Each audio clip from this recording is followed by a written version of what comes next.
तुझे लाई यहाँ तेरी मौत फौजी, कश्मीर का बदला लेगा गाजी। इस एपिसोड में मैं आपको बहुत ही बहादुर इंसान से मिलाने वाला हूँ, जिन्होंने कई बार मौत की आंखों में झांक करके मौत को डराया है।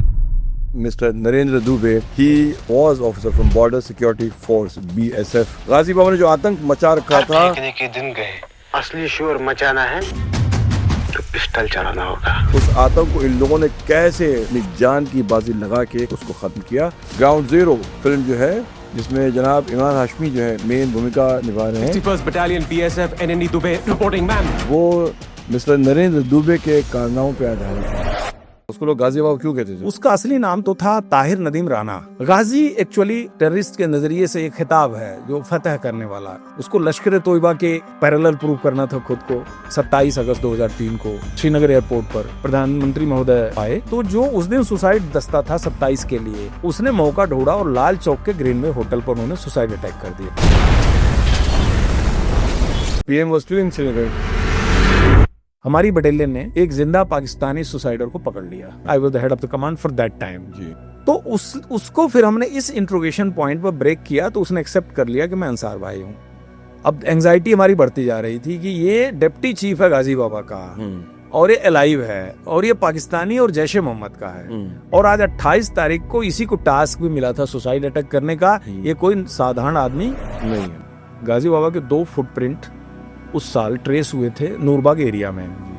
पिछला डॉट कनेक्ट हो रहा है, ये उससे कनेक्ट तो नहीं हो रहा, कनेक्ट हो रहा था, लेकिन उन दोनों दफा तलाशी हुई, इसमें गाजी बाबा मिला नहीं था। टॉप फ्लोर पे जब हम घुसे, शीशा में हिंज लगा था और शीशे के पीछे एक पैरेलल चैम्बर था जिसमें गाजी बाबा बैठा हुआ था। आपको कितनी गोली लगी थी? मुझे 7 गोली लगी। 7 गोली। और इस ऑपरेशन में कोलेटरल डैमेज कुछ भी नहीं हुआ।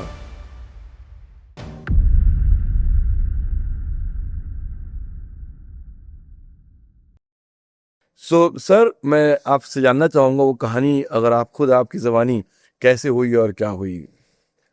देखिए, अगर पहले थोड़ा सा मैं कश्मीर के बारे में जी बिल्कुल कुछ आपको सोचूं कि वो हम लोग उस लाइन ऑफ एक्शन पर आ जाएं जिसकी चर्चा कर रहे हैं। जी। तो जाहिरा तौर पे 1989 88 लेट 1989 90 से ये एक कश्मीर में जो आतंकवाद का पिच है जी, वो इस अनप्रेसिडेंटेड स्केल पे वो वहां पे उभरा कि जिसके लिए कोई तैयार नहीं था। तो जब एक बड़ी एक्स्ट्रा ऑर्डिनरी सिचुएशन कश्मीर में बनी कि ये लगा, अरे ये तो रातों रात जल्जला आ गया, ये क्या हो रहा है, ये ब्लास्ट हो रहा है, फायरिंग हो रही है, ये लोग मुजाहिद बनने के मुहिम में लगे हुए हैं। एक बिल्कुल बड़ा भारी एक अनफोर्सिन सिचुएशन थी। ऐसी सिचुएशन में एक बड़ी स्ट्रांग फोर्स की जरूरत थी, और बॉर्डर सिक्योरिटी फोर्स को गृह मंत्रालय ने कश्मीर के इस इंटरनल सिक्योरिटी चैलेंज को हैंडल करने के लिए पिक किया। जी। BSF एक प्रूवन रिकॉर्ड की फोर्स रही है। जैसा कि आपको पता है कि स्थापना के 4 साल के अंदर ओपन वार का हिस्सा बनना, जी, लड़ना, जी, ईस्ट पाकिस्तान। इनकी स्थापना कब हुई थी? 1965 में। अच्छा। BSF 1 दिसंबर 1965 को स्थापित हुई जी। और जो एनेक्टमेंट ऑफ पार्लियामेंट से इसका रोल निर्धारित हुआ कि किस काम के लिए बनी है। जी। तो उसमें इसका वार टाइम रोल और पीस टाइम रोल दोनों डिफाइन हुआ। अच्छा। और आप देखिए कि जो बंटवारे के बाद जी, भारत के दुख के साथ जो सबसे बड़ा एक चुनौती मिला, वो इंडो पाकिस्तान बॉर्डर मिला। जी, 3200 किलोमीटर से भी बड़ा बॉर्डर। अब ये चुनौती इसलिए था कि जो हिस्ट्री थी उससे जुड़ी हुई, जो ज्योग्राफी थी, हिस्ट्री जुड़ी हुई थी, वो इतनी जल्दी मिटने वाली नहीं थी। और उसके बाद क्या क्या हुआ वो सबको पब्लिक डोमेन में है। तो इस चुनौती के लिए जो 1965 में BSF की स्थापना हुई, क्योंकि शुरू के 18 साल लीडरशिप ने देखा कि क्या ये बॉर्डर रेस्पेक्टिव स्टेट पुलिस की जो आर्म्ड विंग है उससे निपटने के काबिलियत के अंदर है। लेकिन 1965 वार में ऐसा महसूस हुआ कि शायद इसके लिए एक स्पेशलाइज्ड फोर्स चाहिए, क्योंकि पाकिस्तान से जो भारत को चुनौती मिल रही है एक्सट्रीमिटी ऑफ बॉर्डर पे, वो चुनौती लोकल पुलिस के काबिलियत में नहीं है, यानी वो इक्विप्ड नहीं है उसे हैंडल करने को। तो बीएसएफ की 1 दिसंबर लेकिन आर्मी तो थी, हमारी हमारी फौज तो थी। सर आर्मी का एक बड़ा डिस्टिंक्ट रोल है जी जनरली। आर्मी पीस सिचुएशन में, पीस टाइम रोल में एक्सट्रीमिटी और बॉर्डर पर डिप्लॉय नहीं की जाती है, ये एक नॉर्म है, जी इंटरनेशनल कन्वेंशन है। जो army is made for a very different role. Okay. अब सवाल है कि जब नो पीस और नो वार सिचुएशन हो तो क्या करेंगे आप? अच्छा, उसमें तो कोई चीज डिफाइन है नहीं। अब पाकिस्तान ना- का कोल्ड वॉर तो चलता ही आ रहा है, हाँ, हमेशा से ना हमारी मोहब्बत ना हमारी अदावत, जी जी इसमें क्या करेंगे आप? जी तो ऐसे सिचुएशन में ये हुआ कि चुनौती तो वार टाइप की है, जी। लेकिन ये ओपन वार डिक्लेयर नहीं है। जी तो क्या लोकल पुलिस हैंडल कर लेगी? नहीं हैंडल कर पाएगी, क्योंकि वो एक डिफरेंट फंक्शनिंग के लिए ट्रेंड है जो वो करते हैं। तो उस समय की लीडरशिप ने ऐसा डिसाइड किया। माननीय लाल बहादुर शास्त्री जी तो प्रधानमंत्री थे और उनकी नेतृत्व में मतलब Sam Bahadur, general Manekshaw ji was at the helm of affairs, right. और गृह मंत्री और तत्कालीन गृह सचिव, रक्षा सचिव के अंतर्गत बीएसएफ को 1 दिसंबर 65 को स्थापित किया गया। तो आप देखें तो 1966 से इसकी लाइफ शुरू होती है, दिसंबर में तो स्थापित ही हुई। जी तो ये फोर्स सिर्फ 4 साल ही एग्जिस्टेंस में थी, 4 साल का बच्चा थी जी कि 71 वार जी ईस्ट पाकिस्तान जी में जो जाके बांग्लादेश क्रिएशन में जो रोल है, मुक्ति वाहिनी जी को तैयार करना, उनको प्रशिक्षित करना, हम्म। और जब आर्मी विंटर 71 में जी पाकिस्तान के अग्रेशन के अगेंस्ट बांग्लादेश इन ईस्ट पाकिस्तान पर इंडिया की आर्मी ने रिस्पॉन्ड किया, जी उससे पहले बीएसएफ दीमक के तरह से काम अपना कर चुकी थी बांग्लादेश में। होली के दिन एंटर की थी। अच्छा होली फेस्टिवल 1971 मार्च, बीएसएफ का दस्ता ऑलरेडी बांग्लादेश के अंदर था, अच्छा ईस्ट पाकिस्तान के अंदर था। अच्छा हमारे जो वेटरन्स थे, जी राजशाही कैंटोनमेंट पर पहला रॉकेटरी बम्बार्डमेंट जी खुलना ये अपनी पद्मा नदी के थ्रू जी बीएसएफ के पुराने स्टालवर्ड्स ने उन्होंने लीड किया। अच्छा राजशाही कैंटोनमेंट पे एक बार हल्ला मच गया कि ये क्या हो रहा है, जी यानी it was train like this. जी और पहला रॉकेटरी प्रोडक्शन का जो कारखाना रहा वो बीएसएफ एकेडमी टेकनपुर में 1965 में स्थापित हुआ है, और उसमें केसी पंत जी तत्कालीन रक्षा मंत्री का प्लेक लगा हुआ अभी भी। अच्छा मैं उसे देख के आया, तब मैंने कहा ये इतनी इंपॉर्टेंट इन्फॉर्मेशन मुझे क्यों नहीं पता थी। तो बीएसएफ इन परिस्थितियों में बनी, और 1971 वार में वो सौभाग्यशाली हैं वो जनरेशन जिन्होंने उस वार में हिस्सा लिया था, क्योंकि वार तो किसी जनरेशन से कनेक्टेड होता नहीं है, ये हो गया। उसके बाद नॉर्थ ईस्ट का जो एक इंसर्जेंसी था, जैसा कि आपको पता था हमारे पूर्व सेवन सिस्टर स्टेट्स का सेवन सिस्टर का, कि इनका एक डायनामिक्स बड़ा अलग है। जी ये पूरा एरिया थोड़ा सा मेन लैंड से मुख्तलिफ भी, अलग भी रहा है, कटा सा रहा है। यहाँ के एथनिक इश्यूज, यहाँ के tribal issues, state to state के डायनामिक्स, म्यांमार बॉर्डर, इधर पहले ईस्ट पाकिस्तान होता था। तो ये सातों राज्य बड़े अलग तरीके से इनका जो भी रिस्पांस होता है वो होता है। तो इन राज्यों में उस समय जो अंडरग्राउंड इंसर्जेंट्स ग्रुप होते थे, जिसमें नागालैंड था, त्रिपुरा नेशनल वॉलंटियर्स था, मणिपुर की प्रॉब्लम थी, और मिजोरम की प्रॉब्लम थी, एमएनएफ।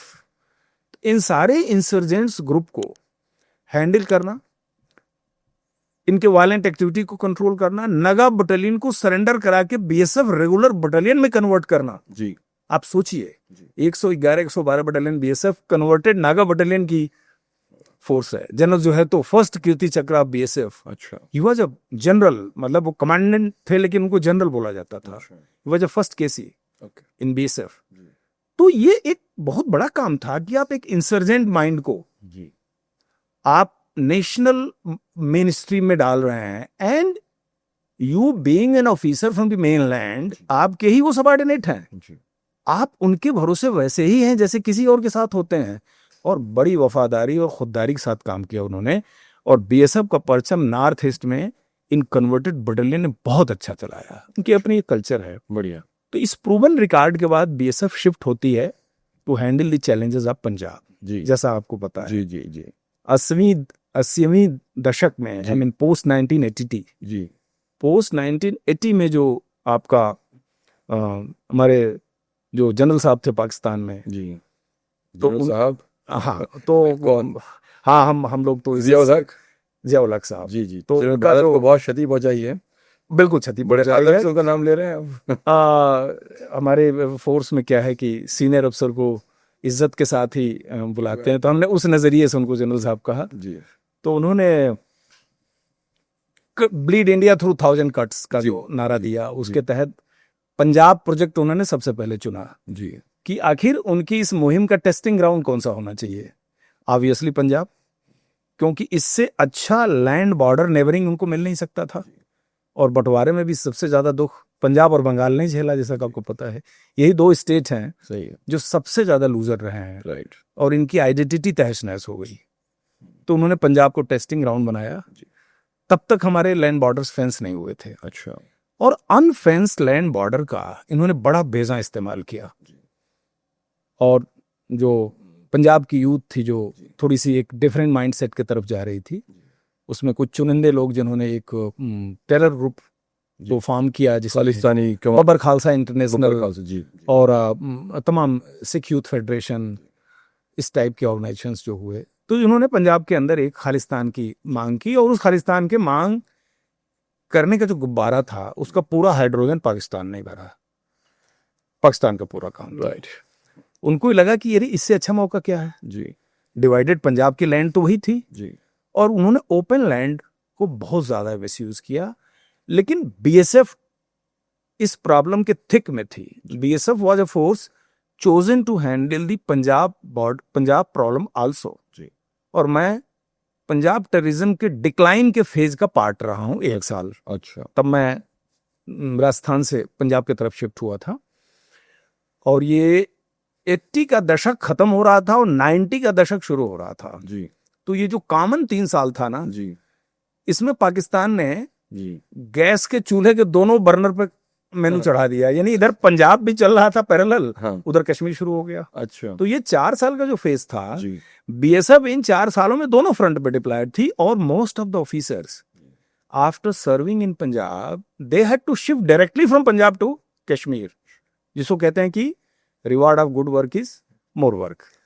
तो वो उन्हें मिला, जी, और बहुत अच्छे से चलाया उन्होंने। अच्छा, तो पंजाब 1993 तक सेटल होने लगा था, लेकिन 1993 तक जी, कश्मीर प्रॉब्लम ऑलरेडी 4 साल से सेटल हो गई थी। अच्छा, यानी फॉरेन टेररिस्ट फाइटर्स जी, काफी एंटर कर गए थे जी, इन्फिल्ट्रेशन के थ्रू, और जो लोकल यूथ थे उनको उन्होंने बहुत कुछ सपोर्ट करने की कोशिश की, और उन्हीं के मदद से कश्मीर बेस्ड टेरर ऑर्गेनाइजेशन भी कुछ बने। जम्मू कश्मीर लिबरेशन फ्रंट, हिजबुल मुजाहिदीन, अल जिहाद, इस टाइप के जो तो पहले इनिशियली जो है आप कह रहे हैं 90s में पाकिस्तानी लोग आए, जी, और उन्होंने वो टेररिस्ट आने के बाद उन्होंने कश्मीरियों को जो होम ग्रोन टेररिस्ट जो होता है उस यूथ को उन्होंने इस बात पे इंस्टिगेट किया कि वो खुद भी टेररिस्ट बनने लग जाए। क्योंकि कश्मीरी यूथ को टेरर मॉड्यूल चलाने का कुछ तजुर्बा नहीं था। जी, अव्वल तो देखा जाए तो बड़ी पीस लविंग जी, यूथ थी, जी, पीस लविंग लोग थे। क्योंकि कहा जाता है, हम जब कश्मीर में शुरू में गए तो लोग कहते थे कि कश्मीरी लोग इवन फैमिली इश्यूज को भी हैंडल करने में इतने कोमल मन वाले या जितने टेंडर होते हैं कि कोई बच्चा बच्ची ने कोई ऐसा नाइतफाकी का काम कर दिया तो उसको सजा देने के तौर पर फेरन के कपड़े से उसके गाल पे थप्पड़ मारते थे। अच्छा, जो फेरन पहनते हैं लूज क्लॉक, जी जी जी, तो जिससे इसको चोट ना लग जाए, मतलब उसको पनिश भी कर रहे हैं, हाँ, तो साथ साथ आराम इंश्योर से, करते थे कि नरम से मुलाकात। नरमी से कि भाई इसको चोट तो नहीं लग रही है। अब वो लोग टेररिस्ट को कैसे हैंडल करेंगे? कैसे हैंडल करेंगे? और बेसिकली इसी ग्रिड को एस्टेब्लिश करने के लिए फॉरेन टेररिस्ट फाइटर पाकिस्तान से पीओके के थ्रू इंडिया में आए। ऐसे लोगों के हाथ में बंदूकें थमा दी गई। बंदूकें थमाई, उनको कहा कि हम तुम्हारे लिबरेशन के लिए आए हैं, मतलब हम हैं तो तुम आजाद हो जाओगे, और ये कश्मीर अलग राष्ट्र बनेगा, और इसमें हम हर तरह से तुम्हारे साथ हैं। और उस समय रशियन फोर्सेस का अफगानिस्तान से विड्रॉल भी एक बहुत बड़ा फैक्टर था, क्योंकि 90 में तो वो फोर्सेस बैरक में चली गई। जी जी, तो ये जो वादे नामे पे ट्रेन करके पाकिस्तान से अफगानिस्तान गए थे, अब ये बेचारे जॉबलेस हो गए, मनरेगा की नौकरी इनकी खत्म हो गई थी, तो वो हथियार और ट्रेनिंग लेके आए कहाँ से? उधर तो तालिबान की सरकार हो गई। तो थोड़ा इन्होंने पूरा दाहिने मुड़, और पाकिस्तान ऑक्युपाइड कश्मीर, पीओके में ट्रेनिंग सेंटर, फैसिलिटेटर्स, गाइड, इन्होंने भर भर के भारत के एलओसी का दुरुपयोग किया। ओके, तो ये जब आकर के कश्मीरी यूथ के साथ मिक्स हुए तो इन्होंने एक तो माइंड रेडिकलाइज करने लगे ये लोग माइंड को, दूसरा वेपन्स की सप्लाई, एक्सप्लोसिव की, ग्रेनेड्स की, और ये सारे ऑटोमेटिक वेपन्स थे। इसके लिए इसको चलाने के लिए कोई हफ्तों महीनों की ट्रेनिंग तो चाहिए नहीं, one has to be trigger happy, उसके बाद कॉन्फिडेंस अपने आप आ जाता है। तो ये जब सिलसिला चला तो एक फेज आया 1993 का। 1993 का जो फेज था वो भी बड़ा एक लैंडमार्क फेज था। ये वो फेज था जब मौलाना मसूद अजहर साहब गिरफ्तार हो गए 39वें दिन कश्मीर में, और उन्होंने जो हरकतुल मुजाहिदीन की यहाँ पर एक बहुत बड़ी नींव डाली थी, जिसको वो फंक्शनल करने आए थे वाया ढाका, मालदा से क्रॉस करके वो एक पुर्तगीज पासपोर्ट पे। तो उनकी बदकिस्मती थी कि 39वें दिनों गिरफ्तार हो गए, उसके बाद वो जेल चले गए। तो उनकी लीडरशिप को भरने के लिए पाकिस्तान ने गाजी बाबा को इंडिया में एंटर करा। ये मसूद अजहर की लीडरशिप का जो वैक्यूम था उसको भरने के लिए गाजी बाबा को आ गए। एग्जैक्टली, क्योंकि मसूद अजहर ने पहला प्रेस कॉन्फ्रेंस अंडरग्राउंड अनंतनाग में लिया था। अच्छा। जिसमें सजाद अफगानी जी ओटली पीओके का वो भी शामिल था, जिसकी उन्होंने IC 814 के हाईजैकिंग के एवज में हड्डियां मांगी थी। अच्छा, हड्डियां मांगी थी? हाँ, वो बोले कि वो जहां दफन किया गया है हमें उसका कॉर्पस चाहिए। उसकी डेड बॉडी के जो रिमेन्स हैं जी, just as a mark of respect to the person who was so valued for them. अच्छा, यानी उनके नजरिए से जी, एक ऐसा लड़ाका, एक ऐसा आदमी जो उनके लिए इतना वैल्यूड था, जी, उसके बची हुई अस्थियों हड्डियों जी, को हम एक अपने तरीके से रिस्पेक्टफुल बरियल करेंगे। यानी 8 साल 9 साल के बाद। ये बताइए 1900 वो जम्मू जेल में in a bid to escape the jail he was shot dead, he was buried. लेकिन इतने साल बाद उनको पता था ये प्रैक्टिकल डिमांड नहीं है, लेकिन just to send a message across, अच्छा, कि देखिए हम अपने जो उनके नजरिए से उनके पर्पज के लिए जो लोग मारे गए हैं जी, हम उनके डेड बॉडी का भी इतना ख्याल रखते हैं। एक कि उनके पर्सपेक्टिव से सोचिए। Very silly thing. मतलब मैं ऑनेस्टली स्पीकिंग, मतलब इवन इस्लाम में भी ऐसी कोई चीज नहीं है कि भाई जो मर गया मतलब वो, मतलब हम तो उनका I don't know what was the धारणा, वो तो आदम। तो ये रेडिकल माइंड को चीज कौन सिखलाया है कि जो डिमांड करने वाले क्या है कि वो एक यूथ में, एक जो सोशल मीडिया या उस जमाने में कि यूथ तक तो डिमांड उन्होंने 1999 में की, तो हड्डियां दी नहीं वो नहीं दे पाए। वो बड़ा एक उसका साधारण सा आंसर था कि हम अपने पुरखे लोग या जो बहुत सारे लोग जिनकी डेथ हो गई, जिन्हें एक रेस्पेक्टिव सिस्टम से जिनको दफनाया गया या जिनका अंतिम संस्कार किया गया, उनके अवशेष कहाँ मिलेंगे आज की तारीख में। सही है। तो ये कहा गया कि साहब वो हमारे लिए तो एक आतंकवादी था जी, और यहाँ डेडी टेरर घटनाएं होती हैं, लोग मारे जाते हैं, उनकी हड्डियां हम कहाँ ढूंढेंगे। सही है। तो finally this demand was dropped IC 814 में। हाँ, ये डिमांड ड्रॉप कर दी गई थी। लेकिन ये बड़ी फनी डिमांड थी, बहुत फनी डिमांड थी। तो मैंने जब इसको पढ़ा और मुझे उस IC 814 हाईजैक्ट के कुछ पैसेंजर भी कभी मिले बाद में जी, जिनको नेगोशिएशन का पार्ट तो ऑब्वियसली नहीं पता था, लेकिन उनका एक ग्रुप है वर्ल्ड वाइड जी, उनका एक व्हाट्सएप ग्रुप है, वो बड़े जुड़े रहते हैं एक दूसरे से। तो उनसे भी कभी कभी मैं इंटरेक्शन किया तो बात पता लगी। यानी इसने ऑर्गेनाइजेशनल स्ट्रक्चर को खड़ा किया जी, और ऑर्गेनाइजेशनल स्ट्रक्चर को खड़ा करने के बाद इस ग्रुप की सिर्फ एक और एकमात्र इनका उद्देश्य था मौलाना मसूद अजहर को कोट बलवाल जेल जम्मू से रिहा कराना। अच्छा, कहाँ जेल है? कोट बलवाल जेल जम्मू में जम्मू में रखा गया। वहाँ की सबसे बड़ी जेल है। सबसे बड़ी जेल है, और एक वहां पर थोड़ा सा ये जो उस समय हालात थे मिलेनियम के लास्ट दशक में जी, कि Jammu jail was considered to be safer than Srinagar jail. तो ये हुआ कि लोकल मिलिटेंट से थोड़ा इनको अलग रखा गया है, सुरक्षा भी अच्छी थी तो जम्मू जेल में रखा गया। अब जम्मू जेल में रखे जाने के बाद इन्होंने जम्मू जेल से एस्केप करने का भी अटेम्प्ट किया। अच्छा, अब ये मसूद अजहर ने? हाँ, मसूद अजहर ने उन्होंने सुरंग खोदी। अच्छा, सुरंग खोदी और वो ये सजाद अफगानी सुरंग से भागने की कोशिश भी किए। अच्छा, और भागने की कोशिश में मॉर्निंग में फर्स्ट लाइट में सजाद अफगानी पहले आगे वो सुरंग के अंदर रेंग रहा था जी, और मौलाना उसके पीछे जी, तो सजाद अफगानी की बाहर निकलने की हरकत को संतरी ने देख लिया, जी, लाइट हो गई थी, तो सीआरपी के सेंट्री ने फायर किया तो वो उसके एग्जिट पे ही मारा गया जी। तो वो जब मारा गया तो मौलाना मसूद अजहर भाग नहीं पाया क्योंकि टनल में एक आदमी फंसा हुआ था जी। तो इसको सीआरपी के जवान खींच के बाहर निकाले और उन्होंने बोला कि मौलाना साहब भागना है तो या तो टनल चौड़ी खोद लो या अपना वजन कम कर लो। तो मतलब यही कह सकते थे वो। जी जी। तो वो सजाद अफगानी फिर उसके बाद वो बरी किया गया पीसीआर पोस्टमार्टम जो एज पर पुलिस सिस्टम है। फिर से रिपीट कर, थोड़ा अच्छा जुमला था जी कि भागना है तो या तो टनल चौड़ी कर लो या अपना वजन कम कर लो। हाँ, मतलब एक जो ग्राउंड पर डिप्लॉयड जवान है वो ऐसी सिचुएशन में मतलब आई थिंक सबसे अच्छी बात यही कह सकता था कि जो उनके दिल को लगे।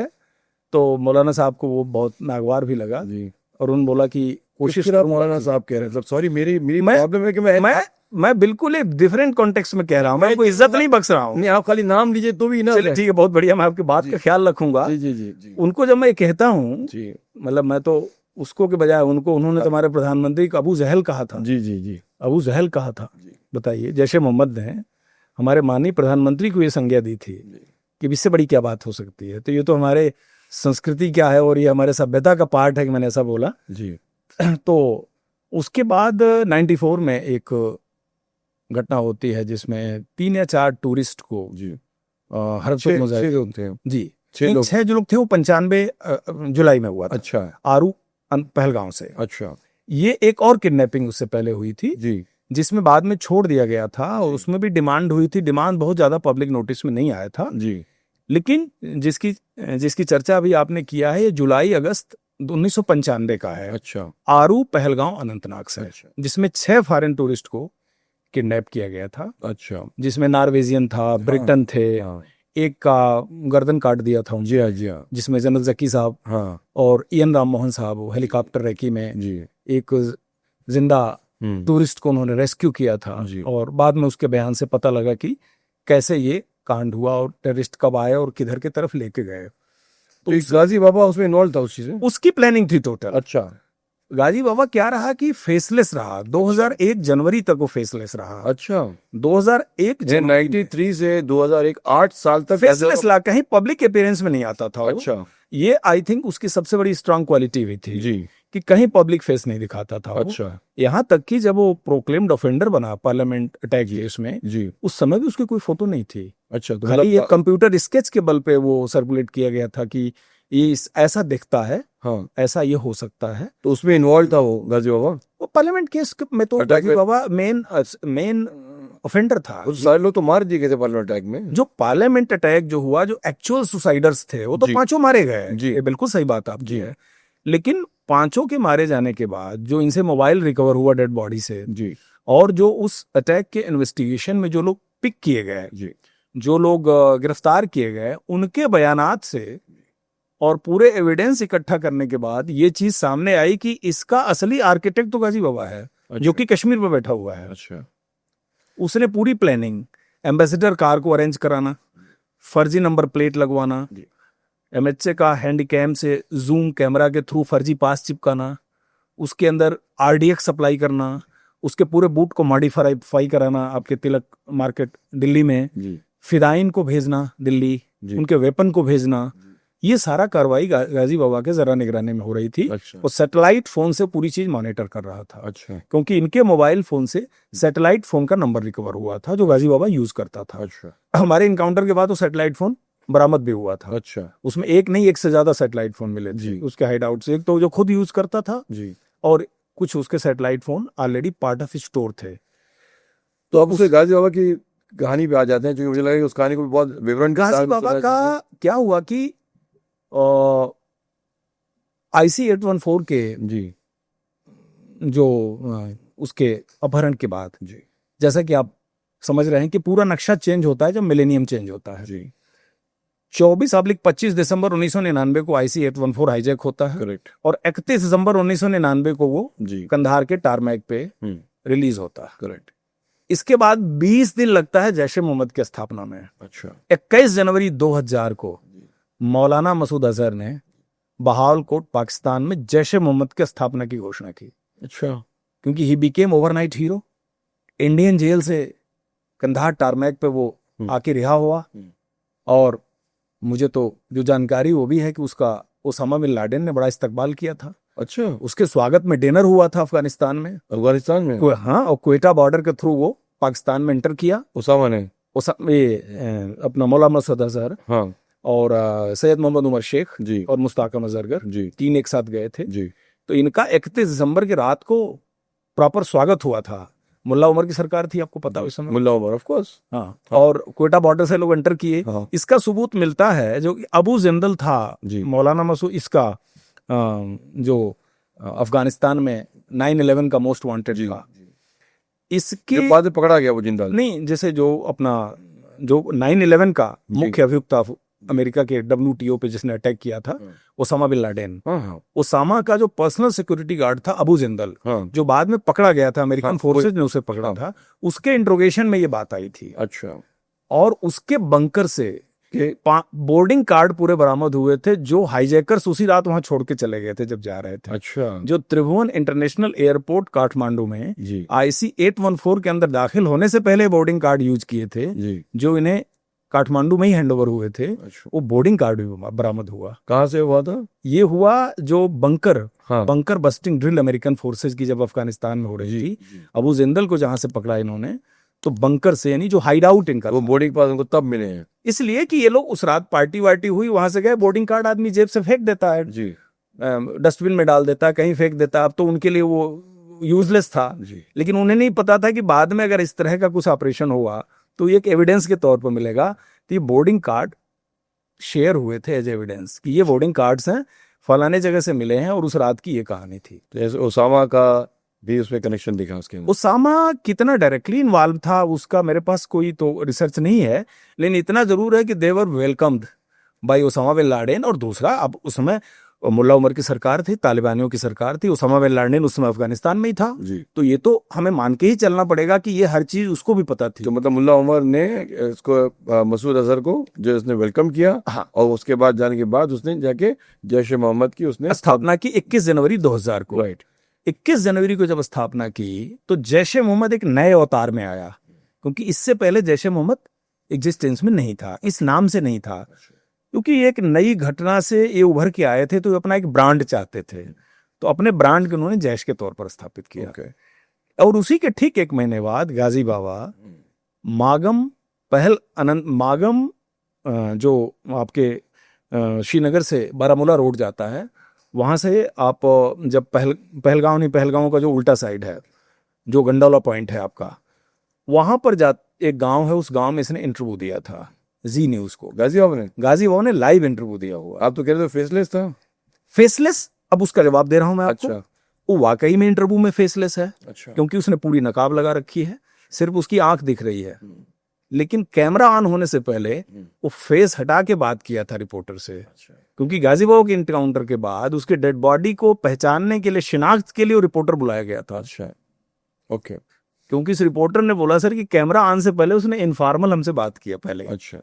और कैमरा ऑन होने के बाद उसने एक चेक वाला स्कार्फ लगाया हुआ है, वो वीडियो मैंने देखा है। अच्छा। वो जी के पास वीडियो है। तो फिर उस इंटरव्यू के बाद उस इंटरव्यू में एक बात वो कहता है कि सियासी, जो इंडिया और पाकिस्तान के बीच सियासी बातचीत चल रही है वो एक अलग चीज है, लेकिन जो अस्करी है, अस्करी को हम चलाएंगे, हम मुजाहिद हैं, हमको पता है ये तहरीक कैसे चलानी है, और हम बहुत जल्दी कुछ मिलिट्री पार्ट, तो हमको पता है कि हम बहुत जल्दी ये कुछ ऐसा करने वाले। ये बात उसने फरवरी में बोल दी थी जी। और फॉलोड बाय फरवरी 2001 में क्या हुआ, आप 2000 में आप ध्यान रखेंगे, 2000 के ईद के टाइम में 1 महीने का सीज फायर भी हुआ था कश्मीर में जी। ये 2000 की हिस्ट्री में एक ही बार हुआ था। अच्छा। सीज फायर हुआ था कि 1 महीने कोई प्रोएक्टिव एक्शन नहीं होगा, रिएक्टिव होगा, हमारे पर अटैक होगा तो हम उसको रिस्पॉन्ड करेंगे, लेकिन हम 1 महीना देखते हैं क्या होता है। तो 2000 का ये घटना चला। और 2001 में क्या हुआ, 2001 में 1 अक्टूबर 2001 को जम्मू कश्मीर असेंबली पर पहला फिदाइन अटैक हुआ जैश ए मोहम्मद का हिस्ट्री में। यानी उसके अगले दिन 2 अक्टूबर था जी। और वो अक्टूबर उस फिदाइन अटैक से दहल गया था श्रीनगर। अच्छा। फिदाइन अटैक तो बहुत हुए, सुसाइड अटैक, और 2000, 2001, 2002, 2003 सुसाइड अटैक का सबसे पीक पीरियड रहा है कश्मीर का। अच्छा। इस दौरान जैश ए मोहम्मद नया खड़ा हुआ था, उसे प्रूव करना था, उसको लश्कर तोयबा के पैरेलल प्रूव करना था खुद को। तहरीकुल मुजाहिदीन है, हिजबुल मतलब हुजी का जो प्लेटफॉर्म है जी, इन सारे ऑर्गेनाइजेशन के पैरेलल उसको बढ़ चढ़ के प्रूव करना था, या उसके हैंडलर्स को प्रूव करवाना था, दोनों ही बात है। करेक्ट। तो इस अटैक के ठीक 72 दिन बाद 13 दिसंबर 2001 को पार्लियामेंट अटैक होता है। दोनों के बीच सिर्फ 72 डेज का अंतर है, एक ही साल में होता है, विंटर्स में जी। और उस अटैक के बाद तफ्तीशी तौर पर जितने सबूत आए और बयानात आए, उस पे Ghazi Baba was declared proclaimed offender by the POTA court. अच्छा। Under FIR number 1 2001 parliament street police station Delhi. अच्छा, और उसका फास्ट कोर्ट ट्रायल हुआ। POTA code is prevention of terrorist activity. जी, अनफॉर्चुनेटली इसलिए कह रहा हूँ because ये अनफॉर्चुनेटली एक ही एफआईआर हुई है उस लॉ के तहत, फर्स्ट एंड लास्ट एफआईआर। अच्छा, तो हमारे ऑडियंस को, यंग ऑडियंस को शायद नहीं पता वो पोटा कोड हाँ। क्या होता है। पोटा इज टेरर लॉ, जी। एंटी टेरर लॉ, जी, which was passed by the parliament जी। to handle the terror related cases, but POTA was repealed after some time। जी। पोटा की लाइफ कम थी, जी, उसकी कुछ उसकी समालोचना या जो भी लीगल उसका एनालिसिस हुआ हो, तो पोटा में ये पार्लियामेंट अटैक केस पोटा के अंदर दर्ज हुआ अच्छा, था। एक ही केस, एक ही केस दर्ज हुआ था और जस्टिस एशन ढींगरा की स्पेशल कोर्ट ने इसका ट्रायल किया था, जिसमें उन्होंने अपना वर्डिक्ट सुनाया था और गाजी बाबा के लिए लिखा था उन्होंने कि गाजी बाबा एंड तारिक भाई अच्छा, both are declared to be the proclaimed offender in this case number such and such. अच्छा, They should be arrested and brought before the court of law to face the trial, even through the Interpol. अच्छा, interpole की भी मदद लेनी है तो आप इनको लाइए यहाँ। हाँ, ये हमारे पार्लियामेंट में अटैक करने के आर्किटेक्ट हैं। मतलब वो कश्मीर में बैठा हुआ है लेकिन उसके बाद उसको दिल्ली में नहीं ला सकते, ऐसा था?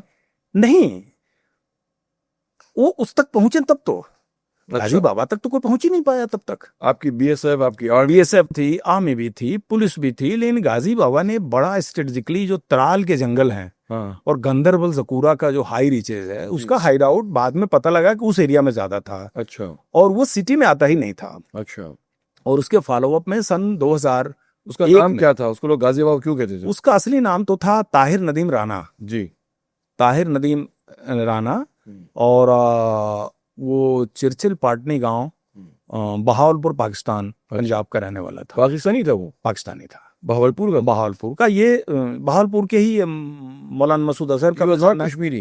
ही is not Kashmiri, Okay. He is not Kashmiri. Okay, then मतलब ये टोटल टेरर अटैक सब पाकिस्तानी टेररिस्ट के ही नाम है। अच्छा, कोई भी लोकल टेररिस्ट जिनके असेंबली पार्लियामेंट असेंबली में किसी कोई कश्मीरी था ही नहीं उसमें शामिल। अच्छा, हाँ, कंड्यूट के तौर पे अफजल था, अफजल गुरु, हाँ। हाँ अफजल गुरु था, जी, जो उसका रनर था, उसका एड था, लॉजिस्टिक प्रोवाइड करता था, और इस हमले का भी वो भी बराबर का दोषी माना गया। ओके। ये था, बट असली तो फिर आप लोग कैसे पहुंचे गाजी? और अच्छा नहीं, मेरा पहला गाजी बाबा उसको क्यों कहते थे?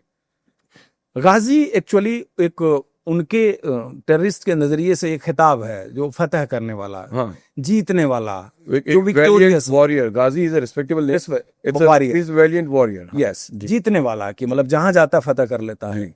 तो ये, और एक ही कोड नाम नहीं थे इसके, जी। अबू हिजरत, डॉक्टर, अच्छा, 39, अच्छा, जिहादी। 39 क्यों था? 39 उसका कोड था। अच्छा, वो कोड से, जो वायरलेस सेट पे जो जिस कोड से लोग बातचीत करते थे, अच्छा, जिहादी भी उसका नाम था, जी, डॉक्टर नाम था, मास्टर जी नाम था, तहसीन भाई उसका नाम था। अच्छा। उसके कुछ 11-12 कोड थे। तो आप मुझे फाइनली मुझे वो बताइए ना, कैसे आप लोग प्रोसेस करके वहां तक हुआ ये कि बेसिकली ये सारे अटैक्स के बाद गाजी बाबा का जो मोराल था, जी, उसका जो मुझे लगता है कि जो डिटर्मिनेशन पावर थोड़ा बढ़ता गया, उसको लगा कि नहीं, मैं इससे बड़ा भी कुछ कर सकता हूं। तो उसने अपना अड्डा 2003 के अर्ली मंथ्स में वो इंटीरियर एरिया से उसने श्रीनगर सिटी में शिफ्ट कर लिया। जी, श्रीनगर सिटी में उसके ट्रेसेस मिलते थे। जी, 2 बार उसके ट्रेसेस मिले आर्मी बटालियन के थ्रू। उनको कहीं उन्होंने डायरेक्शन फाइंडर पे कन्वर्सेशन के थ्रू उन्होंने कोई डेटा रिकॉर्ड किया, क्योंकि तब मोबाइल का जमाना था नहीं, जी। कोई भी टेक्निकल इंस्ट्रूमेंट नहीं था। 2003 में फोन आ चुके थे, कश्मीर में नहीं आए? कश्मीर में नहीं आए थे, हाँ। वो बाकी तो 1997-96 में हाँ। फोन आ गए थे। जी, बट कश्मीर में मोबाइल बहुत लेट आया। इवन मेरी इंजरी 2003 में हुई, मेरे पास कोई मोबाइल नहीं था वहाँ। जी, जी, हम लोग लैंडलाइन के थ्रू कम्युनिकेट करते थे। जी, और आज के तारीख में भी वहां पर आपको पता है ये पोस्ट पेड अभी भी कश्मीर में अलाउड नहीं है। अच्छा, प्रीपेड ही फोन चलता है। ओके, तो उसने जो श्रीनगर सिटी के अंदर अपना अड्डा शिफ्ट किया, तो वो डेफिनेटली वो एक क्लोजर जोन में आया जहां उसके एक्सपोज होने के चांस बढ़ गए। अच्छा, और 2001, 2002, 2003 कॉप किलिंग का टॉप पीरियड था। यानी यूनिफॉर्म में दिखना चाहिए लड़का, इनका साइलेंसर पिस्टल शूटिंग किलर्स भीड़ का हिस्सा बन के हर हफ्ते, हर तीसरे चौथे दिन कोई 1-2 कैजुअलिटी कर देते थे। पुलिस वालों को मारते थे? पुलिस को मार कोई भी दिया। आर्मी, उनको यूनिफॉर्म से मतलब है, बीएसएफ, सीआरपी, पुलिस, आर्मी सब एक ही बोट पे है उनके लिए। कितने मारे गए उसमें? मुझे लगता है कि ये 3 सालों में किलिंग 65 to 70 के करीब हो गई होगी। 70 लोगों को मारे? हाँ हाँ, तो उसमें तो कुछ जो पुलिस वाले कश्मीरी भी होते होंगे, उसमें होते हैं, कॉप किलिंग में कश्मीरी भी थे, तो मतलब बेचारे लोकल्स की भी परवाह नहीं कर रहे थे वो लोग। लोकल से भी कोई परवाह नहीं। मतलब खाली आर्मी दुश्मन नहीं थी, हाँ हाँ, बीएसएफ दुश्मन नहीं था, इवन लोकल पुलिस वाला भी। आप जम्मू कश्मीर के लोकल पुलिस वाले जो वहां के खुद के लड़के थे, सन ऑफ द सॉइल थे, उनकी लिस्ट देखिए कितनी बड़ी शहादत की लिस्ट है। अच्छा लास्ट कैजुअलिटी भी जी अभी लास्ट ईयर अनंतनाग इनकाउंटर में आपको पता है डिप्टी एसपी हुमायूं मारा गया, जी जी जी मस्जिद के अंदर इंस्पेक्टर को मार दिया, डीएसपी को मार दिया। कई तो वीडियो ऐसे हैं बिल्कुल फॉलो कर रहे हैं, जी नमाज पढ़ने जा रहा है मस्जिद के बाहर, ठाए ठाए ठाए मारा और चल दिए पुलिस पीछे। वाले को। हाँ हाँ, मतलब लोकल पुलिस वाला भी अगर लॉ के साइड में है, जी कानून के हिसाब से काम कर रहा है, तो वो भी उनके लिए एक्सेप्टेबल नहीं है कि ये तो कश्मीरी है, ये हमारे खिलाफ कैसे काम कर सकता है। तो ये इनका माइंडसेट है। जी तो 2003 में गाजीबाग सबसे बड़ा अपॉर्चुनिटी ये आया कि हमारे तत्कालीन प्रधानमंत्री महोदय ने जी कश्मीर के दौरे का निर्णय लिया जी अगस्त 2003 में कि हम श्रीनगर जाएंगे। तो ये दौरा बहुत बड़ी एक चुनौती की बात थी, क्योंकि श्रीनगर सिटी हमेशा बीएसएफ के पास रहा है। श्रीनगर सिटी कभी भी किसी और फोर्स के पास नहीं था 2005 तक, जब तक हम लोगों ने सीआरपी को नहीं हैंड ओवर किया। तो श्रीनगर सिटी में ही उनका पूरा मूवमेंट था। तो ये बेसिकली नोडल फोर्स बीएसएफ हुई, और लोकल पुलिस के निगरानी में हमें पूरा इंश्योर करना था कि उनको सेफ पैसेज उनके वेन्यू तक मिले। जी आर्मी अपनी रिस्पॉन्सिबिलिटी एक्सटीरियर एरिया को पकड़े हुए थी कि वहां से कोई झंझट ना हो। तो ये एक ऐसा मौका था कि प्रोबेबली इसको गाजी बाबा बनाना चाहता था, अच्छा इंटरनेशनल न्यूज क्रिएट करने जी। के लिए, attacking the prime minister. Attacking the prime minister और नियर बाय द वेन्यू, और कारकेट निकल जाए उसके पीछे। जी मतलब उनकी प्रेजेंस होनी चाहिए कश्मीर में, और हम कुछ ऐसा धमाका करेंगे कि हमारा नाम होगा, तंजीम का नाम होगा, और हमारी तंजीम टेरर ऑर्गेनाइजेशन में भी एकदम ऊपर जी ऊपरी पायदान पर रहेगी कि भाई they have audacity to do this. तो इसी कोशिश में इस चुनौती को बीएसएफ ने लिया। प्रधानमंत्री महोदय 27 अगस्त 2003 को श्रीनगर एयरपोर्ट पर वो आए। उसके बाद से उनको बाय रोड जाना था Jammu Kashmir, Sher Kashmir institute of international convention Dalgate. जी वो पूरा पैसेज सेफ हुआ, मुकम्मल हुआ, और उनका कारकेट बड़ी सुरक्षित तरीके से वहां तक पहुंचा। लेकिन वहां ठीक पहुंचने के बाद जो रोड ओपनिंग पार्टी की ड्यूटी थी, वो विड्रॉल ज्यों शुरू हुआ, तो जो उस दिन सुसाइड दस्ता था 27 के लिए, जो कि अदरवाइज कारकेट पे कुछ नहीं कर पाया, उसने मौका ढूंढा और लाल चौक के ग्रीनवे होटल पर उन्होंने सुसाइड अटैक कर दिया। अच्छा जब अटैक किया तो लीडरशिप ऑलरेडी श्रीनगर में थी। जी पूरी रात इनकाउंटर हुआ। बीएसएफ की जो मतलब PM was still in Srinagar. He was in Srinagar. वो अच्छा। जो उनका वेन्यू था वहां पर विश्राम कर रहे थे, अपनी मीटिंग्स ले रहे थे, जी और पैरेलली वहीं 4 किलोमीटर पर ये सुसाइड अटैक का इनकाउंटर भी चल रहा है। अच्छा पूरी रात इनकाउंटर हुआ। बीएसएफ के 3 जवान शहीद हुए, और बीएसएफ ने 6 टेररिस्ट को मारे। अच्छा उसमें एक डीआईजी हमारे श्री देशराज थी, उनके भी शोल्डर में गोली लगी। और 28 को यानी अगले दिन जी प्रधानमंत्री महोदय को वापस दिल्ली जाना था। जी तो उस दिन उनको दिल्ली जाना था वापस, जी और हमारे जो शहीद हुए थे जवान, उनको हमें अंतिम जो श्रद्धांजलि है वो देनी थी। तो उस दिन हम लोग एयरपोर्ट की तरफ गए कि भाई जवानों को पहले अमृत सेरेमनी करके जी लौट ही रहे थे, तब तक खबर लगी कि हमारी बटालियन ने एक जिंदा पाकिस्तानी सुसाइडर को पकड़ लिया। जिंदा पाकिस्तानी सुसाइड जिंदा इसलिए मैं कह रहा हूं कि जो करना चाहता था सुसाइड। एग्जैक्टली 27 को जिसने जो काम किया, सेम मिशन इसको 28 के लिए दिया गया था। अच्छा 28 वाला एग्जीक्यूट नहीं कर पाया, एग्जीक्यूट करने से पहले उसको लाइव पकड़ लिया हमने। अच्छा क्योंकि अगर वो मर जाता तो उसकी प्लानिंग भी नहीं पता लगती। अब मुंबई केस में देखिए, कसाब अगर लाइव न मिलता हाँ तो इतने एविडेंस की ट्रेल आपको नहीं मिलती। जी उसकी बदकिस्मती कि वो सुसाइड मिशन से पहले हमारे गिरफ्त में आ गया। जी हमारी बड़ी क्या नाम था आपके बटालियन का? 61 बटालियन बीएसएफ 61 बटालियन बीएसएफ। बिल्कुल डाउनटाउन श्रीनगर में डिप्लॉयड थी, और उस समय अपने कामयाबी का पूरा परचम लहरा रहा था। इस बटालियन का सबसे अच्छा अचीवमेंट चल रहा था। आप उस वक्त कौन से पोस्ट पे थे? मैं तब सेकंड इन कमांड था। बटालियन में जो हायरार्की में नंबर 2 पोजीशन होती है, जी और किसी कारणवश उस दिन कमांडेंट साहब छुट्टी गए थे, जी तो टेक्निकली कमांड मेरे पास थी। You were the head of the command. I was the head of the command for that time. जी फॉर्च्यून फेवर्स ब्रेव, जैसा भी आप इसे कहें, बट हाँ जी पूरी बटालियन की कामयाबी है ये, मैं उसको नजरिए से देखता हूँ। जी तो 28 को जब ये हुआ कि 28 अगस्त 2003 जी तो जब जिंदा पाकिस्तानी से मैं रूबरू हुआ, जी तो बताना था हायर एचलान को, क्योंकि पीएम उसी दिन शहर छोड़ रहे हैं, और एक लाइव सुसाइड मिशन टेररिस्ट आपने पकड़ा है जैश ए मोहम्मद का, जी तो ये बड़ी भारी न्यूज है। जी तो उसको विद इन मिनट्स हमें ऊपर तक अधिकारियों को बताना था। तब तक तो इस इंफॉर्मेशन की आग लग गई। मतलब सारा पुलिस के जितने सीनियर अधिकारी, इंटेलिजेंस एजेंसी के आईजी साहब, डीआईजी साहब सब आ गए हमारे हेडक्वार्टर में कि अरे ये क्या, आज तो ये बड़ा भारी कांड हो जाता। तो उसका इंट्रोगेशन शुरू हुआ, लेकिन प्रधानमंत्री साहब तब तक सुरक्षित वहां से जा चुके थे। तो एक वीआईपी विजिट का प्रेशर था वो खत्म हो गया था। अब ये पाकिस्तानी बन गया हमारे, मतलब एक सेंट्रल पॉइंट बन गया कि बेसिकली इसका मिशन क्या था। जी इसका इंट्रोगेशन शुरू हुआ। इंट्रोगेशन शुरुआती कई घंटे जब चला तो ये कोई चीज डाइवर्ज नहीं किया। हमारे साथ चुनौती थी कि हमारा टाइम जा रहा है अभी, क्योंकि ये पाकिस्तानी टेररिस्ट है और कोई बड़ा इंपॉर्टेंट लिंकअप है इससे, जी आगे की कड़ी बहुत इंटरेस्टिंग है। जी समहाउ हमने ब्रेक किया उसको, करीब शाम के 7-8 बजे तक ब्रेक हो गया वो। और ब्रेक करने के बाद वो इंट्रोगेशन बड़ा इंटरेस्टिंग है जिसमें हुआ। वो हमारे एक ऑपरेटर के एक छोटे से क्लू पे फिर हमने उसको तोड़ा। उसके कोड नेम की, उसके मुंह से कोई लूज टाक निकल गया। उसमें होता क्या था कि हमारे पास कोई टेक्निकल मॉनिटरिंग गजट नहीं था। जी तो हम लोग टेररिस्ट से बरामद किए गए वायरलेस सेट को जी मॉनिटरिंग सेंटर के तौर पर यूज करते थे। उसको कोर्ट प्रॉपर्टी के तौर पर उसको कोर्ट से जिम्मेनामे पे ले लेते थे। उसको अलग अलग फ्रीक्वेंसी और चैनल पे लगा करके हम लोग उससे जो भी कन्वर्सेशन का डेटा होता था उसको लिखते रहते थे। तो टेररिस्ट हर महीने अपना कोड बदल देता था। जैसे अपना सही नाम तो यूज नहीं करता था।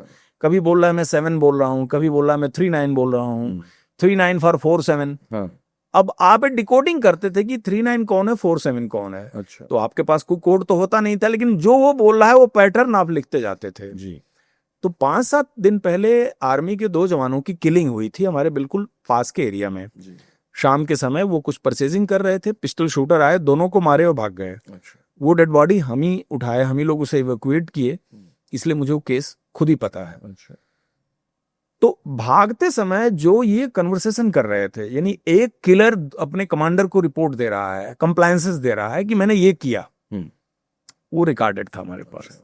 तो जब इससे हम बातचीत कर रहे थे तो बातचीत करते करते इसके मुंह से 08 निकला। अच्छा तो हमारे ऑपरेटर ने बोला सर अगर 08 है तो ये अंसार भाई है। तो वो कैसे? तो उसने बोला सर जो 4-5 दिन पहले किलिंग हुई है इसी 08, यही 0839 को रिपोर्ट दे रहा था गाजी बाबा को। गाजी बाबा का कोड 39 था, क्योंकि गाजी बाबा कोड तो बदलता था, आवाज नहीं बदल सकता था। अच्छा आप वायरलेस सेट पर अपनी वॉइस नहीं बदल सकते, आप कोड बदल लेंगे। जी जी फोटो का टाइम तब था नहीं जी कि आप कोई और एविडेंसेस हो, तो आवाज ध्यान रखता था आदमी।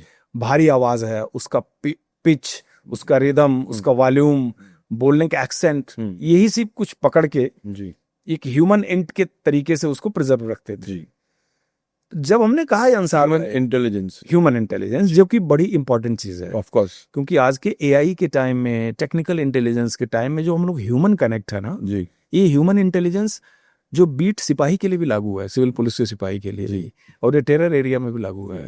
ह्यूमन कनेक्ट जिसका तगड़ा है, जिसका ह्यूमन रिसोर्सेज बहुत डीप है, वो रिसोर्सफुल है। और ये बड़ा अलग अलग, सही बात है। तो उसको फिर हमने इस इंट्रोगेशन पॉइंट पर ब्रेक किया, तो उसने एक्सेप्ट कर लिया कि मैं अंसार भाई हूं। फिर अगला क्वेश्चन था कि अगर आप अंसार भाई हैं तो गाजी बाबा के बड़े खास होंगे, वो उन्हें उसे एक्सेप्ट करना पड़ा। फिर नेक्स्ट क्वेश्चन था कि हमें गाजी बाबा चाहिए। उसने बोला ओ मैं नहीं दे सकता। मैंने कहा भाई क्यों नहीं दे सकते?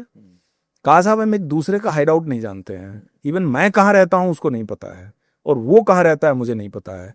तो उसकी इस बात को हमें इसलिए यकीन करना पड़ा, आईएसआई की टीचिंग है जी कि टेररिस्ट, इस लेवल के टेररिस्ट एक दूसरे का हाइड आउट जानबूझ के नहीं जानते, कि अगर एक गिरफ्तार हुआ तो इंटरोगेशन में वो दूसरे हाइड आउट की निशानदेही करेगा। Need to know basis, need to know basis, ठीक है। फिर ये हुआ कि मिलते कैसे हो? उसने बोला साहब हम 2 बार वायरलेस सेट पे बात करते हैं, मॉर्निंग 9:30, आफ्टरनून 3:30, इसके बाद रेडियो साइलेंस होता है, हम फिर बात नहीं करते।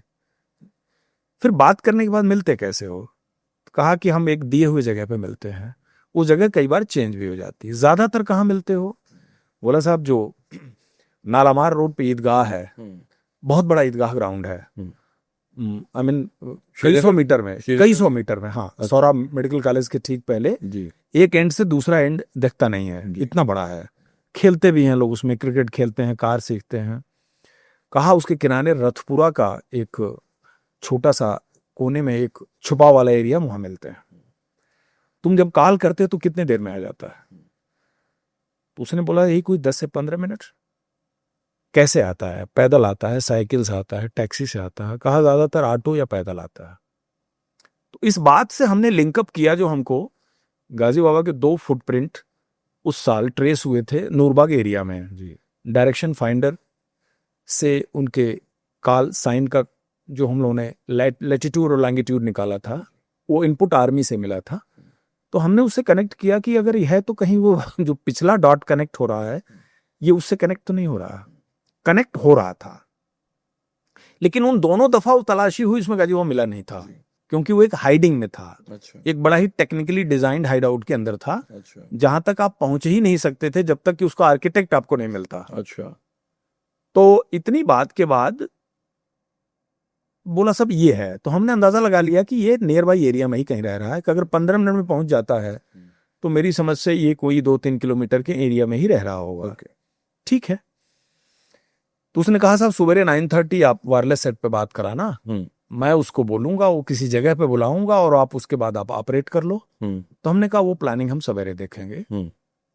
अब एंजाइटी हमारी बढ़ती जा रही थी कि ये डिप्टी चीफ है गाजी बाबा का, और ये अलाइव है, और ये पाकिस्तानी और जैश ए मोहम्मद का है, और आज 28 तारीख को इसी को टास्क भी मिला था सुसाइड अटैक करने का। ये कोई साधारण आदमी नहीं है, इंपॉर्टेंट आदमी है।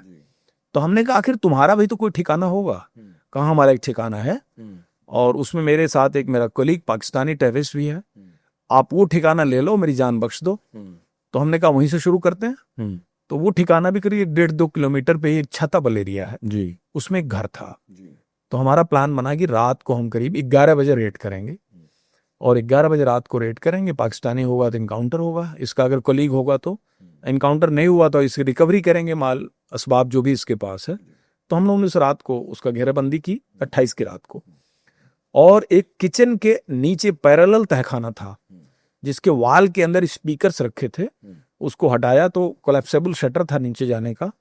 तो नीचे हमने पूरा एरिया क्लियर किया, और इतना असलहा मिला कि पूरी एक जिप्सी का पूरा कंप्लीट पीछे का उसका केबिन भर गया, जिसके अंदर रॉकेट लॉन्चर, AK-47 एक्सप्लोसिव और ग्रेनेड्स, रॉकेट लॉन्चर, दिल्ली का नक्शा, cash, Handycam, zoom camera, I card, फर्जी आई कार्ड बनाने का, तराजू से एक्सप्लोसिव तोड़ने का वेइंग मशीन, मतलब क्या क्या मिला उसके अंदर।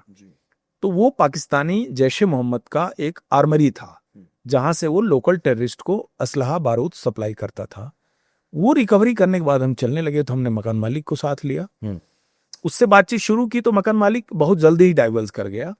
कहा साहब ये चीज एक कारपेंटर बनाता है, इनका हाइड आउट मेरे घर में भी उसी ने बनाया था, और वो अनंतनाग के कोकरनाव गांव के पास एक गांव है, वहां का रहने वाला है।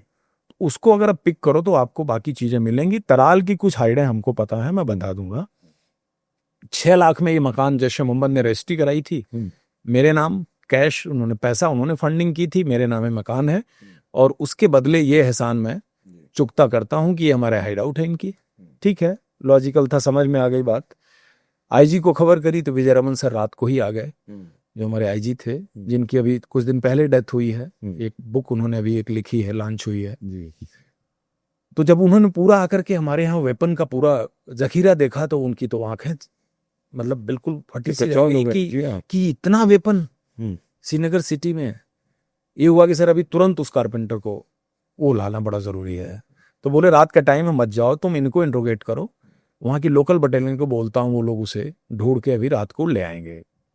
तो उन्होंने 77 बटालियन BSF थी कोकरनाग, जहां से झेलम का उद्गम होता है, वहीं पर हमारी बटालियन थी। और लकीली इस कारपेंटर का घर भी उसी के ठीक नीचे था, पहाड़ी के। तो BSF ट्रूपर्स रात के 1-2 बजे गए और सोए मिल गए, उसे उठा लिया कारपेंटर को। सुबह 29 का सुबह हमारे हवाले कर दिया श्रीनगर लाके। हमको जो कारपेंटर मिला, उस समय तक मैं एक पार्टी त्राल रवाना कर चुका था उस मकान मालिक के साथ, जिसने बोला कि मुझे भी 3-4 हाइड आउट पता है।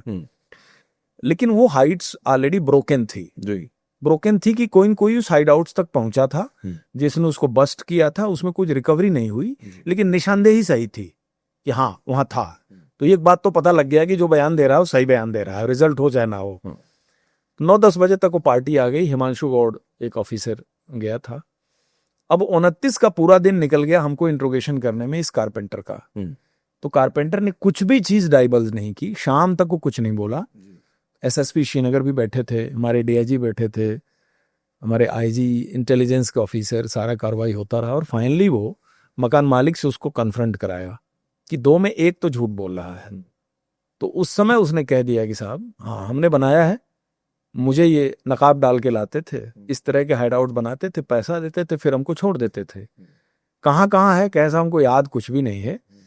एक ही हाइड आउट हमको याद है, श्रीनगर शहर वाली, जहाँ मेरी सिगरेट खत्म हो गई थी तो मैं बाहर, ये थोड़े ऑफ गार्ड थे तो मैं बाहर खरीदने गया था, तो मुझे वो झेलम नदी और वो सीमेंट ब्रिज वाला एरिया याद है। तो ये हुआ कि वहीं चलते हैं। तो प्लान बना कि चलें कब। तो मेरे दिमाग में पता नहीं आया, मैंने कहा भोर में चलते हैं 3 साढ़े 3 बजे। तो कुछ लोगों का सुझाव था कि 10 साढ़े 10 बजे रात को ही चलते हैं। तो हमारा कुछ 1-2 ऑपरेशन अर्ली आवर्स नाइट के रेड की वजह से फेल हुआ था कुछ दिन पहले जी, जिसमें हम बहुत जल्दी घुस गए और कूद के भाग गए आदमी जी।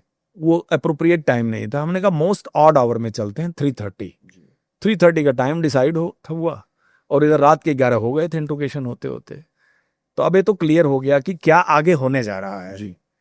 एक चांस था कि वहां कोई भी नहीं मिलता और एक चांस था कि जो खबर है बिल्कुल सही है।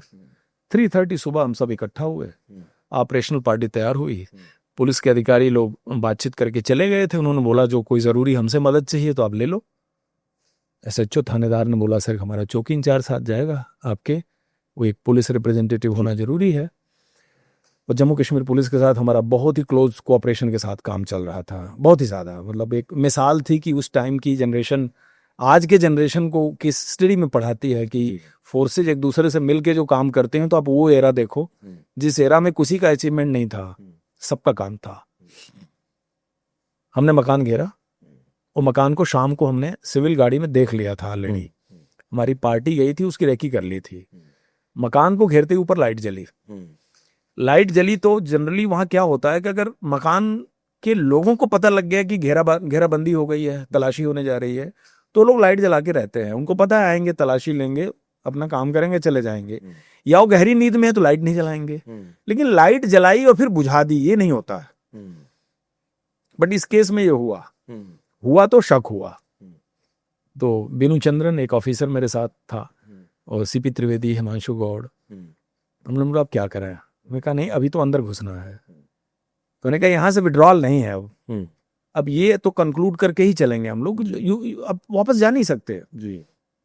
तो हम लोग दीवार से अंदर कूदे जी, ग्राउंड फ्लोर की पूरी तलाशी ली जी। तो एक कमरे में कुछ ओल्ड एजेड एक आध लोग लेटे थे, बच्चे लेडीज थी। तो उनको हम लोगों ने बोला एक ही रूम में सारे आप कन्फाइन हो जाओ। तो नीचे का इलाका क्लियर करके जब ऊपर सीढ़ी से चढ़ने लगे तो देखा एक लेडी बच्चा लेके उतर रही है। तो हमने ये नॉर्मल लेडी समझा कि इसी घर की कोई लेडी होगी, ऊपर के फ्लोर पे सोई होगी, फिर नीचे आ रही है। वो आई और वो भी उसी कमरे में चली गई। हमें भी तब नहीं पता था इसकी क्या आइडेंटिटी है। Later on it was proved कि शी वाज वाइफ ऑफ गाजी बाबा। अच्छा। उस सफा पूरा तराल एरिया की जो लोकल कश्मीरी लेडी थी जी, जो गाजी बाबा की लोकल वाइफ थी, और बच्चा भी उसी का था। अच्छा। वो इसलिए कि गाजी बाबा के मारने के बाद उसके कोट से जो लेमिनेटेड फोटो निकला, उसके एक साइड में उसी बच्चे की फोटो थी, दूसरे साइड में उस लेडी की फोटो थी। अच्छा। मतलब ये उसका लिंक है जी। फर्स्ट फ्लोर पे कुछ नहीं मिला, सेकंड फ्लोर पे कुछ नहीं मिला। टॉप फ्लोर पे जब हम घुसे तो लाइट तो ऑफ थी। तो हम लोगों ने वॉल पे हाथ से टटोल के स्विच को ऑन किया तो कमरा बिल्कुल खाली। आई मीन उस कमरे का साइज शायद आपके इस स्टूडियो के ही साइज का रहा होगा, ऐसे थोड़ा छोटा रहा होगा जी। ये हुआ कुछ भी नहीं है। यहाँ वॉल टू वॉल कारपेट है, कोई प्रॉपर्टी नहीं, कोई चप्पल नहीं, शाल नहीं, कंबल नहीं, चादर नहीं, कांगड़ी नहीं, जूता नहीं, कुछ भी नहीं। इस कारपेंटर हमारे साथ था। तो कारपेंटर तब तक चुप था, यानी वो होल्ड कर रहा था खुद को। कारपेंटर को पता था कि मौत के मुंह में खड़ा है, लेकिन बोल नहीं रहा था। तो कारपेंटर को जब हमने डांट लगाई तो कारपेंटर ने वॉल में एक बड़ा एक्स्ट्रा ऑर्डिनरी साइज का शीशा फिटेड था, उस पर इशारा किया जी। शीशा, उसके शीशे का इशारा करना कि एक जैसे सिहरन हो जाती है कि आप मतलब शीशा मीन्स क्या, वो दीवार में एक बहुत बड़ा शीशा लगा है जी। शीशा में हिंज लगा था और शीशे के पीछे एक पैरेलल चैम्बर था जिसमें गाजी बाबा बैठा हुआ था। अच्छा। और close circuit TV with night vision device के मॉनिटर पे वो देख रहा था। अच्छा। उस समय तो नहीं इस बात का ज्ञान था। जी उसका शीशे का इशारा करना और हमारा शीशा तोड़ना दोनों एक ही साथ हुआ। शीशा को लात से तोड़ेंगे आप, मारेंगे? शीशा तो बस एक लेयर था, वो पर्दा था, वो फणीश्वर नाथ रेणु के जो पर्दा कहानी का, वो एक स्क्रीन था जी और उसके पीछे तो डेथ थी जी या उसके पीछे आतंकवादी था। जी तो जो उसने ग्रेनेड ब्लास्ट शुरू किए अंदर से, वो तो बेटी रेडी पोजीशन में था। जी प्रॉब्ली वो वेट कर रहा था कि ये लोग तलाशी लेके चले जाएंगे। जी उसको ये नहीं पता था कि ये स्क्रीन, ये शीशे का राज इनको पता है। शीशा बड़ा नॉर्मल शीशा था।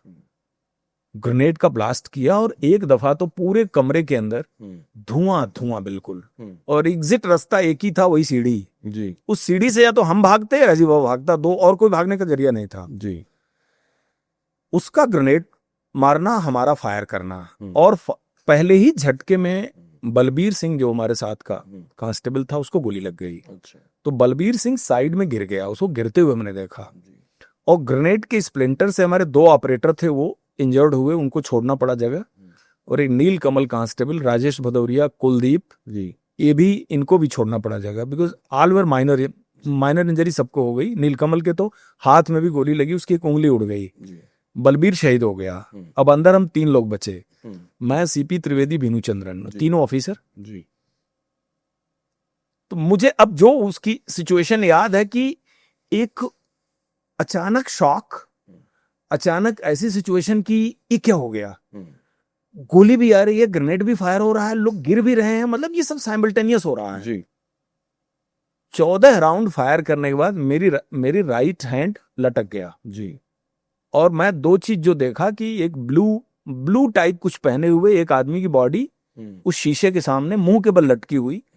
वो कौन है तब पता लगा नहीं, कितने हैं भी नहीं पता लगा। जी मेरा दाहिना हाथ लटक गया। आपको कितनी गोली लगी थी? मुझे 7 गोली लगी थी। 7 गोली लगी। उस समय तो मुझे खाली 2 गोली का अंदाजा था जो हाथ में लगी थी, जी बाकी 5 गोलियां तो ऑपरेशन थिएटर के बाद, जी जब ओटी से निकल के मैं आईसीयू में गया तो उसके स्टिचेज और बैंडेज वैंडेज से फिर पता लगा कि। तो आपको बुलेट प्रूफ वेस्ट नहीं पहने थे आप? बुलेट प्रूफ वेस्ट पहना था मैंने, लेकिन मेरी कोई गोली उस एरिया में नहीं लगी। अच्छा एक दाहिने टांग में लगी, जी दाहिने हाथ में लगी, जी और जो पेट में भी लगी वो साइड से लगी, अच्छा और वो अंदर ही रह गई, अच्छा ग्लूटल रीजन में। ओके और जो हमारे यहाँ लगा जी वो एक डायरेक्टर जनरल का कमेंडेशन रोल था, स्टील प्लेट, हाँ पूरा बस्ट उसने लिया अच्छा और वो क्रश हो गया और गोली तीनों डिफ्लेक्ट करके आर्म पिट फाड़ते हुए निकल गई। अच्छा तो 7 शॉट्स लगे, 7 गोली लगी आप? 7 गोलियां लगी, वाह। जिसमें एक तो है हमारे पास अभी अंदर। अभी अंदर है? हाँ, वो एक पड़ी हुई है। अच्छा वो जिस भी फॉर्मेट में हो, जी उसने जो डैमेज करना था एंट्री के समय किया, अच्छा अभी तो पड़ी हुई है। लोग निकाल नहीं पाए इसको ऑपरेशन के लिए? डॉक्टर्स के ओपिनियन अलग हैं, एम्स के डॉक्टर्स कहते हैं कि उसे छोड़ देना ही ठीक है। तो जो गोली फिर जो गाजी बाबू को मारी, किसकी, आपकी गोली लगी कि बीनू के लिए किसी गोली लगी उसको? ये देखिए क्या था, ये गन फाइट में हमें पता है कि हाइट के ठीक सामने मैं था जी, और जिस हाइट से वो फायर कर रहा था तो वह रूम 2 हिस्से में बट गया जी। एक तो उसके फायर लाइन के बियॉन्ड वाला जी। जिसमें सीपी त्रिवेदी और बीनू, जी और यहाँ सिर्फ मैं था। जी तो मैं ऐसा मान के चलता हूँ कि मेरी ही लगी होगी, जी। और ऐसे सिचुएशन में बड़ा डिफिकल्ट है कह पाना। हाँ सही बात। हाँ, मतलब ये एक था, बलबीर शहीद हो ही गया था जी और उसके बाद जो तारिक भाई था जो सेकंड टेररिस्ट, जी वो रशीद जो था, एक छोटी सी पेंट्री थी उसके साथ एक बालकनी थी, जी। वो उससे कूदने की कोशिश की, वो फर्स्ट फ्लोर पे मारा गया। अच्छा, उसकी बॉडी फर्स्ट फ्लोर पे पड़ी थी। फर्स्ट फ्लोर कैसे मारा उसको? अच्छा, आप ही नहीं, वो मतलब ऑपरेशनल टीम जिसने घर घेर रखा था, जी जी, उसी में किसी ने मारा। अच्छा, अच्छा। क्योंकि जब अंदर फायर शुरू हो गया तो बाहर की जो पार्टी है वो भी नजर रखे है घर पे, तो गाजी मुझे बाबा लगता है तारिक कि दोनों उसी में मारे गए। हाँ। और तीसरा पाकिस्तानी तो ऑलरेडी हमारे कैप्टिविटी में जी। था, अंसार भाई था ही, जी। जिसको हम लोगों ने पकड़ रखा जी। था। ये पूरा ही ग्रुप था।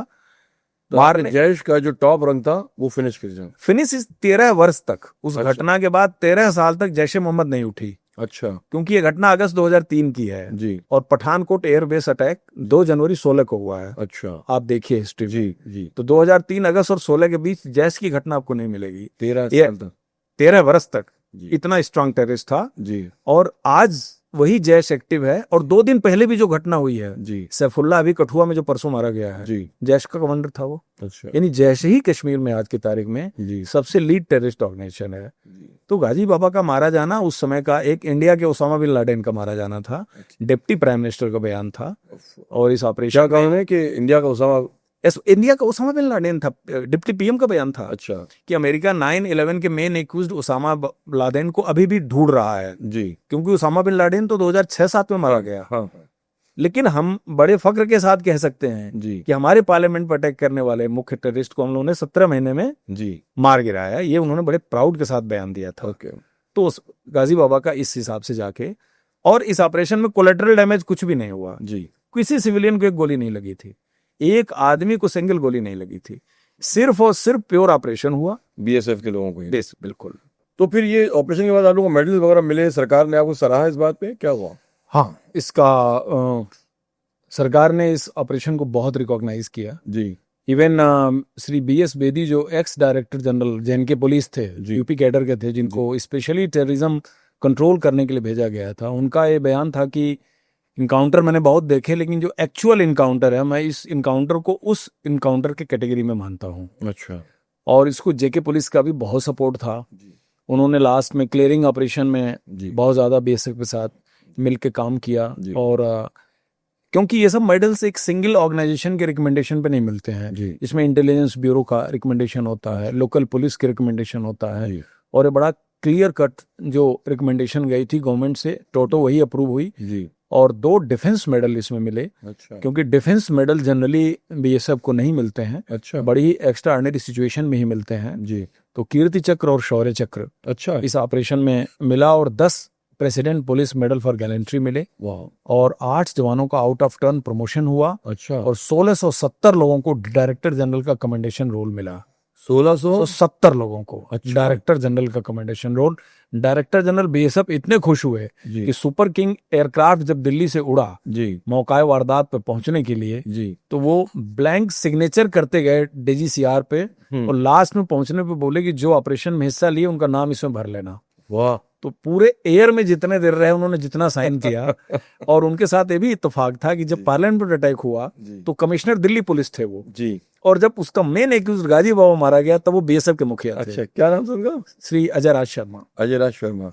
तो ये पार्लियामेंट अटैक के वक्त दिल्ली के CP थे, CP थे, मतलब वही at the head of affair वही थे। हाँ। और जब उसका मुख्य अभियुक्त मारा गया तो मारने वाली एजेंसी के भी चीफ वही थे। तो क्या सेंस ऑफ अकम्प्लिशमेंट हुआ ना? बिल्कुल हुआ। वो हॉस्पिटल में मुझे देखने आए जी, और देखने आने के बाद मुझे उन्होंने पहली बात बोली कि बहुत बड़े टेररिस्ट को मारा तुमने जी। आज उसका नमाज़े जनाजा था पाकिस्तान में चौथे दिन। अच्छा। और इसमें 4 लाख लोगों की भीड़ इकट्ठा हुई थी। हाँ। ये उनको अपने इंटेलिजेंस के जरिए पता लगा होगा जी। तो हमारे IG ऑपरेशन ने बोला सर इसका DG कमेंडेशन डिस्क देख कैसे लगता है कि आपको सबको ये डिस्क देना चाहिए, इसने जान बचाई है जी। इस डिस्क ने जी। उन्होंने एक लाइटर साइड में बात कही थी जी। तो ये ऑपरेशन को बहुत सराहा गया जी। और BSF का इसको बहुत बड़ा सेहरा मिला। और 2015 में सिल्वर जुबली, अपनी गोल्डन जुबली BSF ने स्थापना की जो 50वीं साल मनाई जी 2015 में, उसमें इसको बेस्ट ऑपरेशन के तौर पर उन्होंने प्रोजेक्ट किया था। अच्छा। और 2004 में विज्ञान भवन में माननीय गृह मंत्री को भी जो इसकी पहली डॉक्यूमेंट्री दिखाई गई थी, तो इस ऑपरेशन को ये माना गया कि बेसिकली बदनुमा दाग जो पार्लियामेंट अटैक पे था हाँ। उसके मेन अभियुक्त को हम लोगों ने इंडियन सॉइल पे ही मारा। अच्छा। उसको भागने नहीं दिया। बहुत बड़ा मैसेज था। बहुत बढ़िया। तो आपको कितना वक्त लगा रिकवर होने में? हमारे रिकवर होने की कहानी काफ़ी टफ थी। मुझे 12 दिन मिलिट्री हॉस्पिटल में रखने के बाद स्पेशली एयर इवैक्यूएट किया गया दिल्ली जी। दिल्ली में 3 अस्पतालों में मेरा इलाज चला, और मुझे गोली अगस्त 2003 में लगी जी, लेकिन मेरी अंतिम सर्जरी 19 दिसंबर 2007 में हुई। 4 साल, 4.5 पौने 5 साल तो एक्टिव ट्रीटमेंट चला जी, जिसमें मेरा कोलोन निकाल दिया, लार्जर इंटेस्टाइन रिमूव करना पड़ा जी। मुझे एनल पाउच पे रखा जी, पूरी लाइफ मुझे एनल पाउच पे ही रहना है। अच्छा। राइट हैंड को बचाने में और रिकंस्ट्रक्शन करने में बहुत एफर्ट लगे जी। तो ये मेन इंजरी तो यही थी। और फेमरल नर्व इंजरी जो है वो भी विथ फॉर लाइफ है जी, उसका कोई इलाज नहीं है, बट वो पार्ट ऑफ लाइफ हो गया अभी जी। मतलब वो कोई मेरे काम में बहुत ज़्यादा दखल नहीं देता। बहुत बढ़िया कि अपना काम कर रहा हूँ। सर मैं क्या कहूँ आपसे, आपकी इस वीरता को देख के मैं टोटली प्रभावित हूँ। तब I have no words to describe आपकी बहादुरी, आपकी अनपैरेलल्ड जो वेलर है। मैं सिर्फ आपसे बताना चाहता हूँ कि आज अगर हम और सारे सिविलियंस जो हैं बहुत शांति से और सुकून से ज़िंदगी व्यतीत कर पा रहे हैं, ये ऐसे योद्धाओं की वजह से जिन्हें अपनी जान पे खेल के अपने आप को इमेजिन के वो कह रहे हैं कि कुछ पार्ट्स अब काम नहीं करते हैं उस ऑपरेशन की वजह से। 4 साल मल्टीपल सर्जरीज, 7 गोलियाँ, आप सोचिए खाली कि मतलब एक आदमी के लिए पर्सनली किस किस्म के चैलेंजेस फेस किए, बट इन्होंने अपनी जान को दांव पे सिर्फ इसलिए लगाया ताकि श्रीनगर में कश्मीर से टेररिज्म ख़त्म हो जाए और भारत से टेररिज्म ख़त्म हो सके। सो हम ऐसे योद्धा को सिर्फ जो है प्रणाम कर सकते हैं, शुक्रिया पेश कर सकते हैं और अपनी अब दिल से आपके लिए कह सकते हैं कि हम आप लोग के शुक्रगुजार हैं कि आपने सेव काम किया। आई होप मेरे ऑडियंस जो है वो खुद भी इनसे बहुत प्रेरित होंगे और हमें कमेंट्स में बताइए आपको दुबे जी की ये सेक्रीफाइस, ये बहादुरी, ये पूरी कहानी जो कैसे लगी, हम उसका इंतजार करेंगे। तब तक के लिए आगे दिए, थैंक यू, धन्यवाद। और आपको हम एक बहुत ही बढ़िया बात बताएं कि ये ग्राउंड ज़ीरो फिल्म जो है जिसमें जनाब इमरान हाशमी जो है मेन भूमिका निभा रहे हैं, वो मिस्टर नरेंद्र दुबे के कारनामों पर आधारित है। तो आप जब इमरान को पर्दे पे देखें तब आपको मिस्टर दुबे याद आना चाहिए कि इनकी बहादुरी, इनके कारनामों को जो है रियल लाइफ से रियल लाइफ पे लाने वाले हैं मिस्टर इमरान हाशमी। आप सब उस फिल्म को ज़रूर देखें। इस फिल्म को प्रोड्यूस किया है जनाब फरहान अख्तर साहब ने। I hope you enjoy. और नरेंद्र दुबे जी को आप उस वक्त याद कीजिएगा कि कैसे इनकी बहादुरी और कारनामे आज आप स्क्रीन पे देख पा रहे हैं। All the best.